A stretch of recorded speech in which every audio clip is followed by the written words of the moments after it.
Hello and welcome to this week's Curator's Corner. I'm Adriana Dunn, the Museum Curator at the West Tennessee Delta Heritage Center. Today we'll be looking at the second part of our two-part exhibition about the women's suffrage movement. To make our voices heard, Tennessee women's fight for the vote will be on display within the museum until October 18th. Let's take a look. The exhibition explores the history of the women's suffrage movement, Tennessee's dramatic vote to ratify the 19th Amendment in 1920, and the years that followed.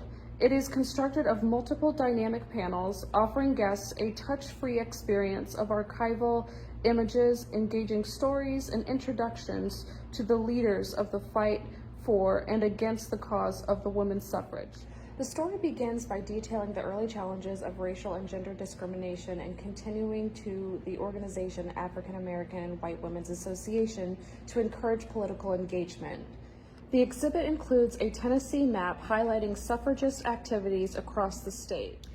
The panels also feature key historic figures who played a significant role in the fight for women's voting rights.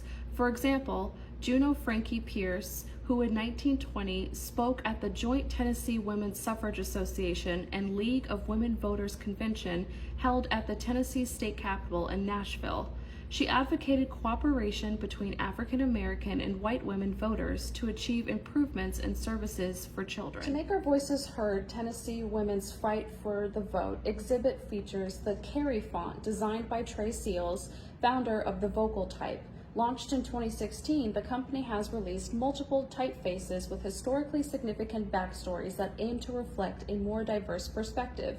Each of the Vocal Type's typefaces were inspired by archival documents and ephemera, photos, posters, protest signs, correspondence, and other bits of type from protest movements in America and abroad. One of the most unique components of this exhibition is the fact that you can use QR codes. Now, this is the hands-free component within the exhibition that you simply scan the QR code as seen right here, and it brings you to a number of websites and historic information and materials that you can use to go beyond the exhibition that's in front of you.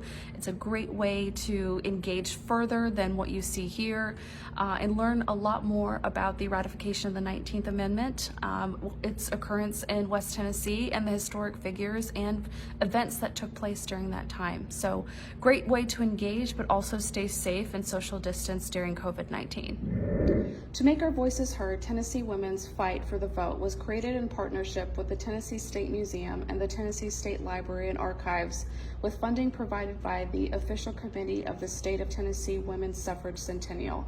The project is also funded in part by a grant from Humanities Tennessee, an independent affiliate of the National Endowment for the Humanities. Thank you so much for watching this week's Curator's Corner. We look forward to seeing you next week.